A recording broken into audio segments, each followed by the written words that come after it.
Today we are going to be rewriting a cold email that is, well, pretty awful. So I got this cold email, it was so bad it caught my attention, and I thought it'd be a fun video today to rewrite it and explain what I don't like about it, but a little bit I do like about it, my thought process for what to change, and then come up with a final email.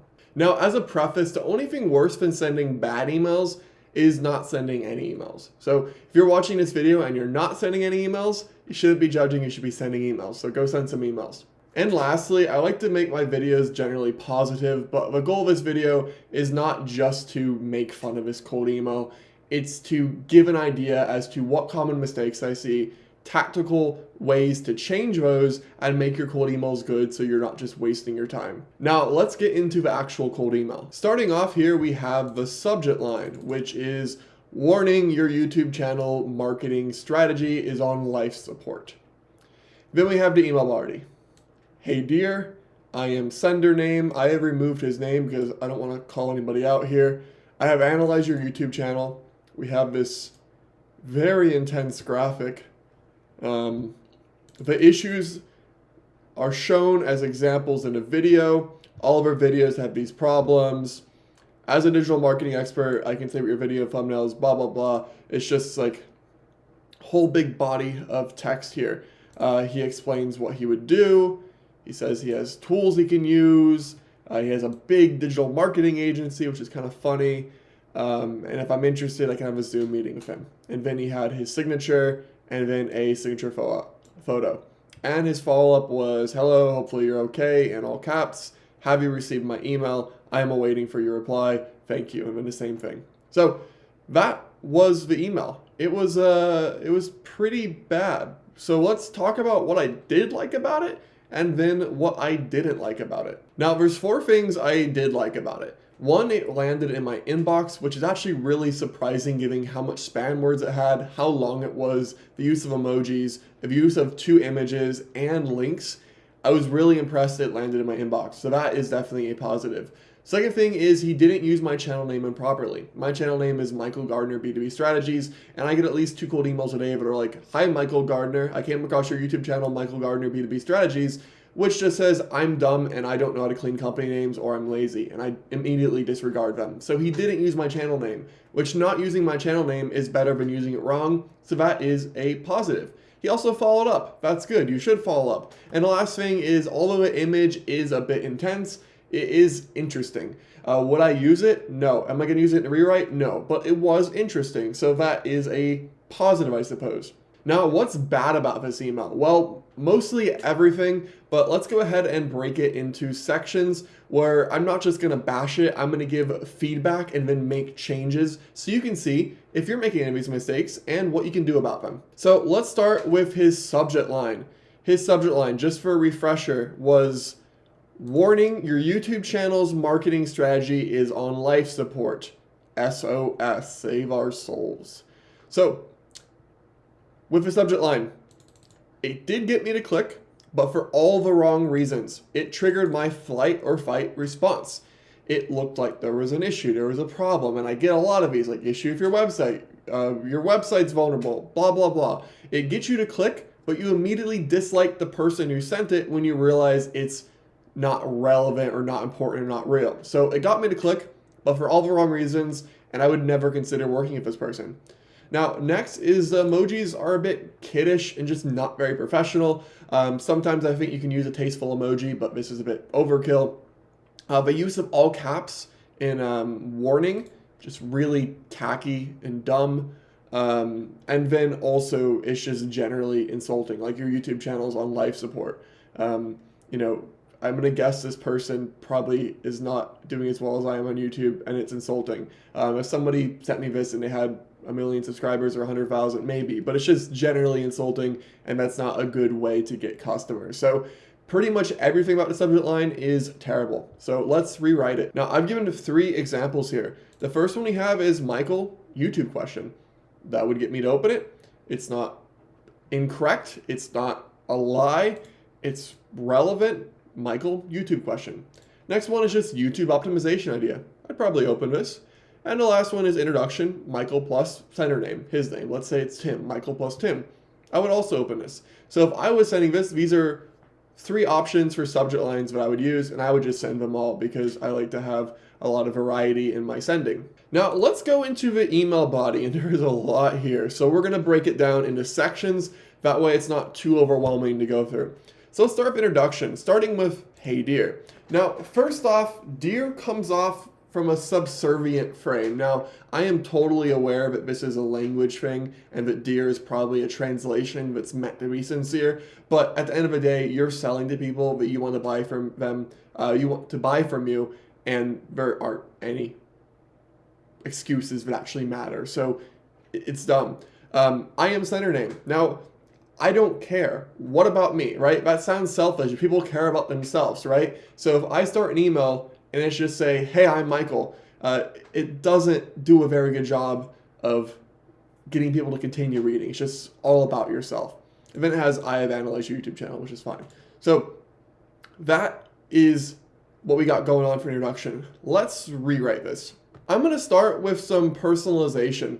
And the reason I want to start with personalization here is because this person probably lacks authority.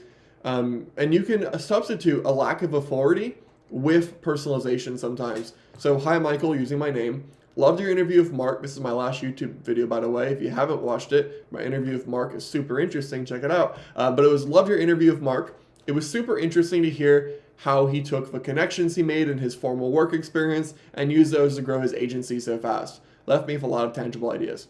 Great personalized line, not some AI garble, and it's relevant. It's especially relevant because it'll tie into the call to action and the core of my email, which we'll get into. Now here we have a nice transition text. So we say, being a bit nosy, that's our transition. I did notice one thing with the video that I fixed to get even more viewers. And this also ties into the video above here. So I'm keeping that video as a core theme of this email. So there we have a better introduction. Now next he had his image plus context. That was this thing, which there's just so much going on here. But yeah, so image plus context.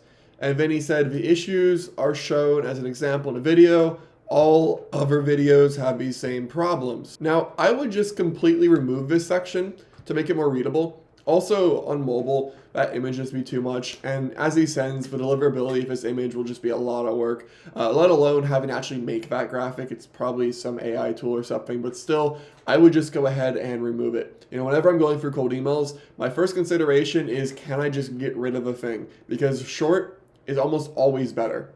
Okay. So getting into the core here, there's just so much going on.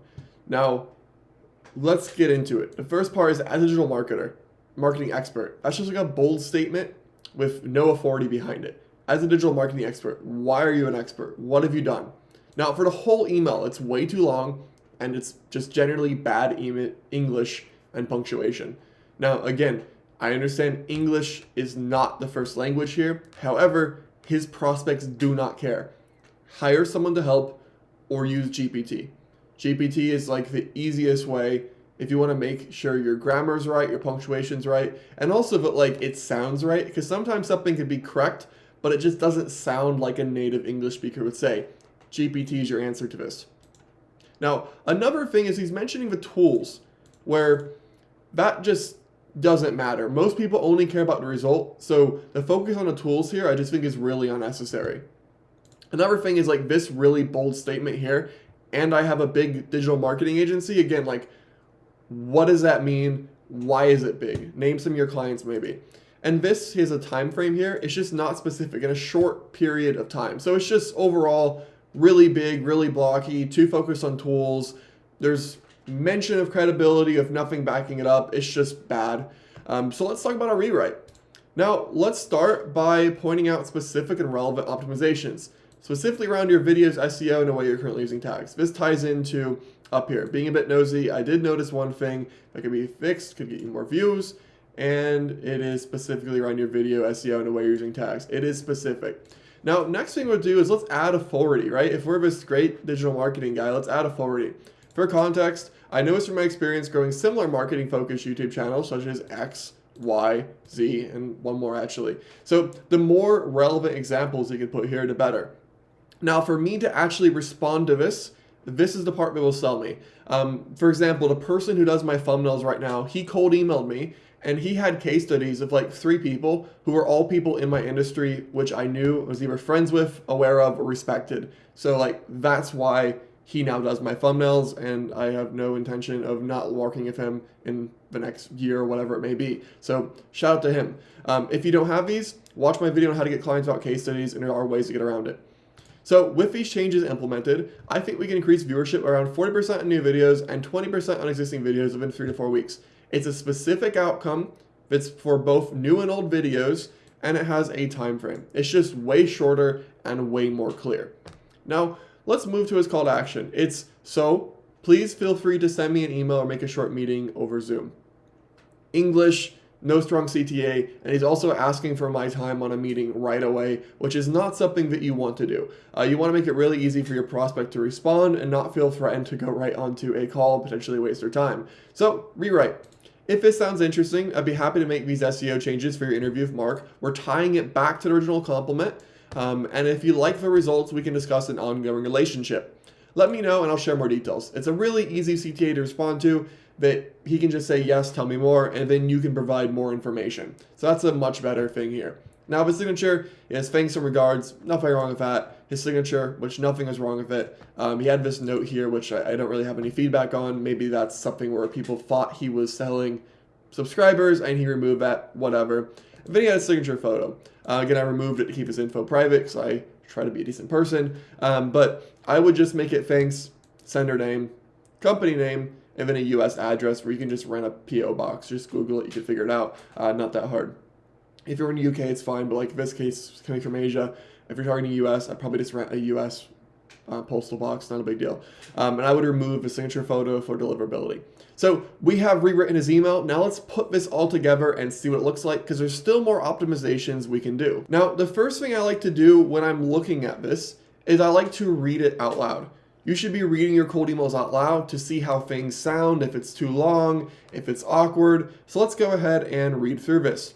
Hi, Michael. Loved your interview with Mark. It was super interesting to hear how you took the connections, how he took the connections he made in his formal work experience and used those to grow his agency so fast. Left me with a lot of tangible ideas. Being a bit nosy, I did notice with the video that it fixed, being a bit nosy, and this is the thing, I'm trying to read this and see where I stumble. Being a bit nosy, I did notice one thing with the video that if fixed could get you even more viewers, specifically around your video SEO and the way you're currently using tags. For context, I noticed from my experience growing similar marketing-focused YouTube channels such as X, Y, Z, blah, blah, blah. With these changes implemented, I think we increased viewership by around 40% on new videos, 20% on existing videos within 3 to 4 weeks. So please feel free to send me, this is actually not supposed to be here. If this sounds interesting, I'd be happy to make these SEO changes for your interview with Mark. And if you like the results, we can discuss an ongoing relationship. Let me know and share more details. Main thing here is it's just a little bit wordy. So the next thing I like to consider is, like, the sentence structure is okay, I read it okay, but it's a bit wordy. So let's go through and shorten this as much as possible. So the goal is to remove everything that we can without changing the core meaning. So like right here we have, let's just count line breaks. 1, 2, 3, 4, 5, 6, 7, 8, 9, 10. And here we have 1, 2, 3, 4, 5, 6, 7. So I was able to remove 3. So let's read through the shortened version. Hi, Michael. Loved your interview with Mark. It was interesting to hear how he took the connections he made in his formal work experience and used those to grow his agency. Left me with many tangible ideas. I shortened this a little bit. Now, the next thing is I combined 2 sentences, this one and this one. I combined them both. Being a bit nosy, I noticed one SEO optimization with your tags, but if fixed, to get you 20 to 40% more viewers in 3 to 4 weeks. So I've combined those 2 sentences. It didn't take away anything, but it made it more readable. For example, I noticed from my experience growing similar marketing-focused YouTube channels such as X, Y, and Z. That's fine. Now, I then took these 2 and I combined them. So we have, let me know if you'd be interested in having these changes made for your interview with Mark. I'll do it for free. And if you like my work, we can discuss an ongoing relationship. Now it's much shorter. Now our final thing is checking for spam words. Now this is a spam word checker that I made for my own internal use. We just use it to check for like words potentially pull you into spam. It's not perfect, but it's a good place to start. And essentially I plugged this script in. So I took the script, and you can do this with yours. It's dfimeetings.com/spam-checker. plugged it in, and it gave me words I need to change. So I changed those words. For example, it says 20 to 40% instead of a percentage. Instead of saying for free, it says I'll do it no charge. And essentially I get a script that's spam word free. Now let's consider the end result here from start to finish. We started with this monstrosity, and now we have a pretty nice, short, concise, deliverability optimized script. Now with this script, he's gonna be taken more seriously, he's not gonna have spam issues, and he's probably gonna get a couple leads. So I hope this video is helpful. I know it's a bit unique, but I really like the idea of like taking cold emails I get and rewriting them, because I think it's a really good way for you as a viewer to watch and just see the thought process and then apply to your own scripts. Now, if you do want help with your own cold emails beyond just YouTube, make sure to check out growb2b.io, my coaching and consulting program where I'll help you with your cold emails, when it comes to deliverability, strategy, offers, and more. And thank you for watching the video. If you found it helpful, go ahead and leave a like. If you have any questions, drop them in the comments. I try to answer every comment. Thanks, and I will see you in the next video.